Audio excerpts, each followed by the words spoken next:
Our case today is, are ads dead? In today's episode of The Fashion Detective, we're going to file a case and investigate on why hats are not common anymore. Once, it was impossible to see a man without his hat, especially in the early 20th century. But nowadays, the hat is nowhere to be found. And I have some evidence that will prove this point. Exhibit A was took in the 1920s. As you can see in the crowd, there are a lot of hats. Can you see a man without a hat? I don't think so. Exhibit B. This is from the 2010s. How many hats can you see? 1, 2, maybe 3. This is very suspicious. We need to investigate into this matter. Your fashion detective today will try to solve this case on why are hats really dead.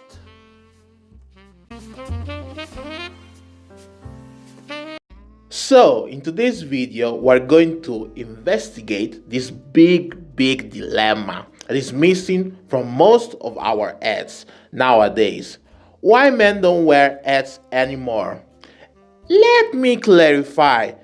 As not often as in the past, let's say. Once, it was impossible to see a lot of people without a hat on their heads, but now it's pretty much the opposite. If you wear a hat, you will certainly stand out from the crowd. So, what is the cause to this insane decline of wearing hats? Let's start from the beginning. So, the first official example of a hat was worn in the Bronze Age that resembled a fur hat made by bear skin that was found in the mountains between Austria and Italy. The most common depiction of hats were from the ancient Egyptians from Thebes around 3200 BC, when the upper class that shaved their heads had a headdress that helped them to keep cool. Conical hats were worn from the Mesopotamians.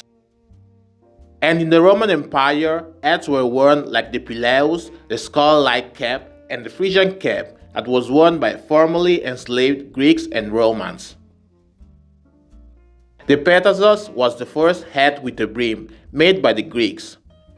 The patron saint of felt hat makers was Saint Clement, that he was believed to have discovered felt when he covered his sandals with flax fibers to protect his feet, around 800 AD. Okay, a little bit weird, but okay, that's fine. The term millionaire was first used in the 16th century, and the word became more common by the 18th century, because the best hats were made in Milan. Millionaires were traditionally women, with millionaires creating hats and bonnets, choosing lace, trimmings, and accessories to make an outfit. In the Middle Ages, hats were a symbol of social status. The tradition of wearing hats at the horse races started at the Royal Ascot in Britain and adopted into other events like the Kentucky Derby in the USA.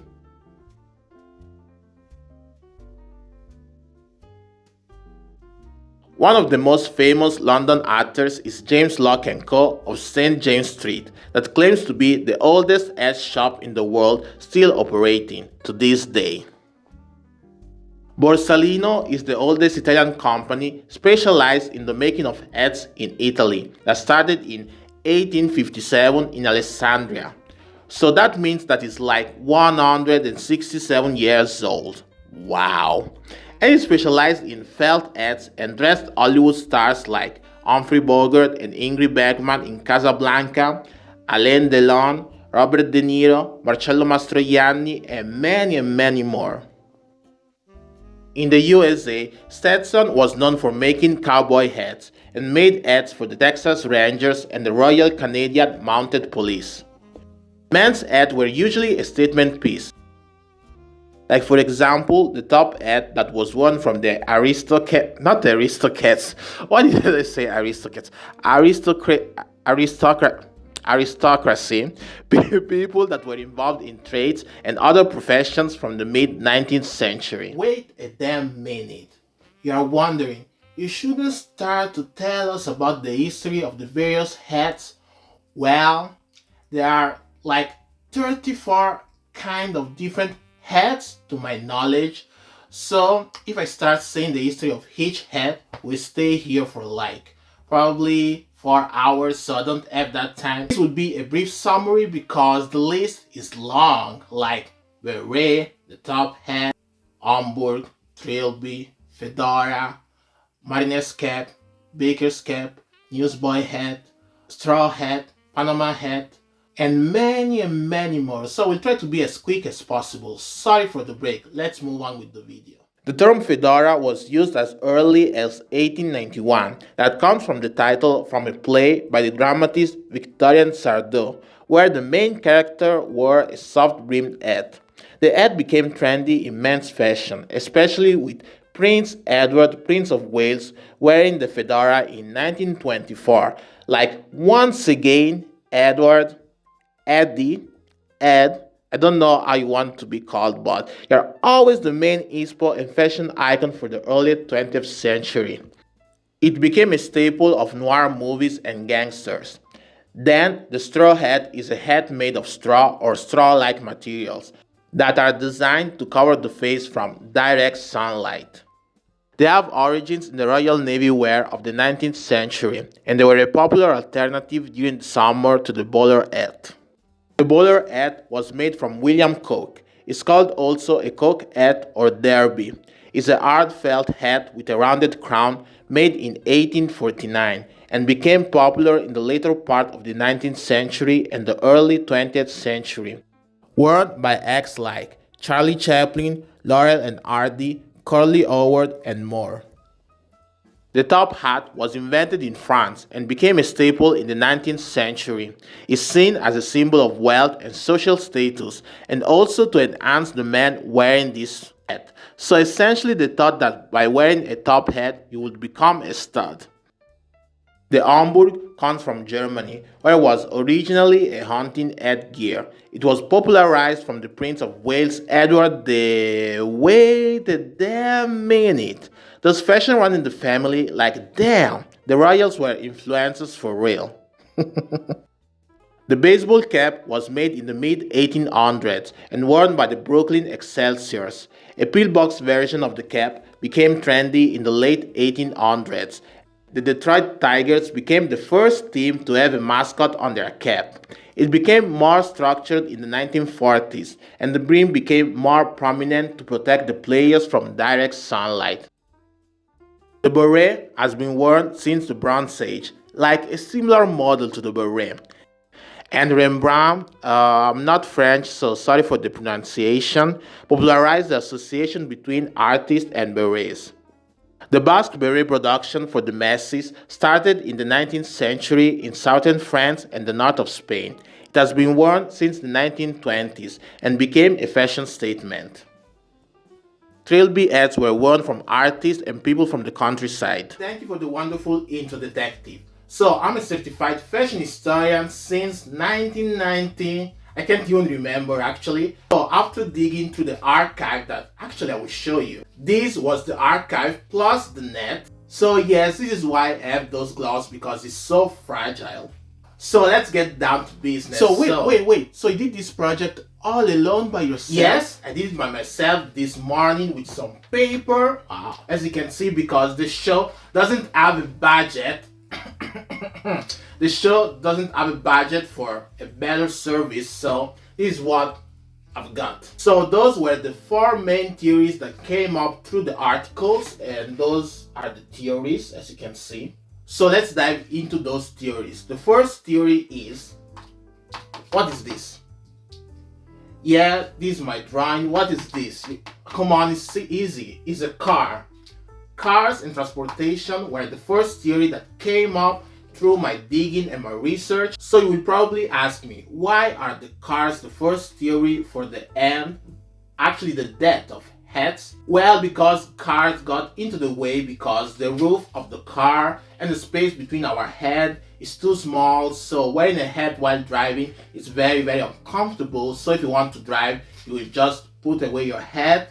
So there is no need of a hat when you're driving with your car, and that's the main theory. And also on transportation, this will come up with another theory. Public transportation especially will come up with the third theory here. So since by the 1970s more than 50% of the population had a car, that's why hats are not seen anymore while driving. So before the car was invented, there were carriages, you could walk, you could go with your horse. The hat was supposed to cover you from those instances, from rain, from drizzle, to keep your head warm or cool from sunlight. But with the invention of the car, this problem is no more. So why do you need a hat when you go into this car? So let's move on. The second theory for the decline of hats is World War II. And you will tell me why? Like why? Because the men who fought the war, after returning home from the war, they were afraid of wearing hats in their civilian clothes. So most men that fought in the war, they didn't like hats anymore. So there was a fad after the Second World War, around the 1947, 1948, men didn't wear hats anymore. Actually, after the 1950s and 1960s, we saw the decline of the main staple of men's fashion, that is the fedora and other hats, and the youth wanted to style their hair in more cool ways and show their hairstyles with their outfits, so that's why hats were not cool anymore. Also, the hat industry at the time was against this new fashion of bareheadedness without wearing a hat, so they were promoting this slang around 1948. You need your hat for your magic. Wait. The slang was, you need your head to work magic. Hey man, hallelujah. And also they thought that this wasn't permanent, but the decline happened, and after the 60s, hats were going down, and hairstyles became trendy, so the hats were no more as common as before. So let's move on the next theory, that is heat. Yes, heat. Do you remember before I was talking about cars, right? And then I was talking about public transportation. Well, heat. The heat is the devil. Yes, the heat is the devil. So just imagine this. You are going into the bus stop. It's cold as hell. It's like 0 degrees. It's freezing. Your nose is sneezing. You are sick. You are going into the bus, and the bus is like so damn hot, like 40 degrees, like even worse than Sahara. So you go on the bus, take your seat, and at this point, your head will be the devil, because the head is even more hotter. And you start to sweat like crazy, so you want to remove your head and leave it on the seat, with the risk of also forgetting the head in your seat, because it happened to me. Yes, it happened like almost, I think, 3 or 4 times that I was forgetting the head on the bus. So that's a cruel experience, my fellas, a cruel experience. So you don't need a hat when you go on the bus, on the train, on an airplane or whatever, because the heat is the devil. So guys, I left the best theory for last because this theory is actually so wild. And let's play a little game. Who is this president? Who is him? I will give you 10 seconds. So starting from now.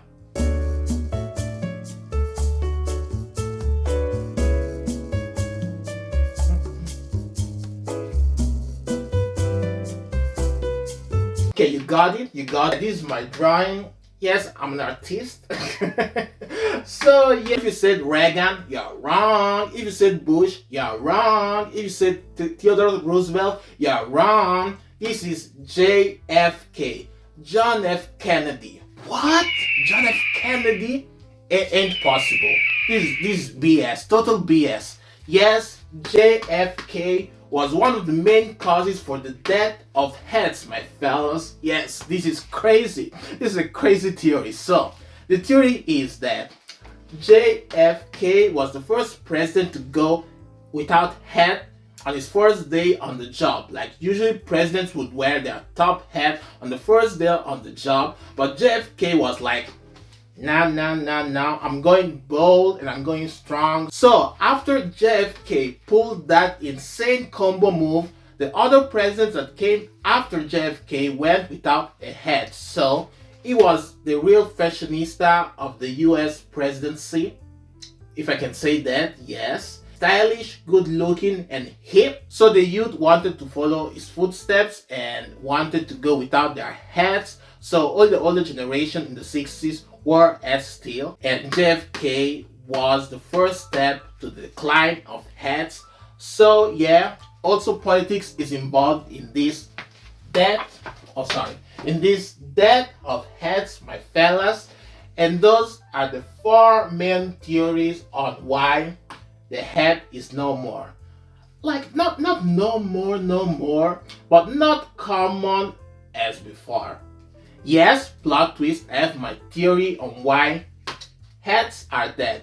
Actually not every hat. I think the most classic hats are dead, and this involves memes. Yes, I'm saying it, memes were also one of the main causes of the death of hats, and this will involve especially a hat that was a main staple for men's fashion during the early 20th century and saw a decline, like a steep decline. And this hat will be the topic for the next video, my fellas. So stay tuned for the next episode. And I rest my case, I'm done, so detective, go on with your work. So guys, hope you enjoyed this video. Like, comment, subscribe, hit the notification bell so you will know when I put my next video, my fellas. And I hope you enjoyed this episode, this new format, this new topic. I had a blast doing this video, doing the paperboard and the characters. It was so damn fun. And for next year, I have a lot of different cool ideas for this channel, because next year I want to crush it, guys. I want to crush it. So if you have any video ideas for next year, tell me below. See y'all on the next one.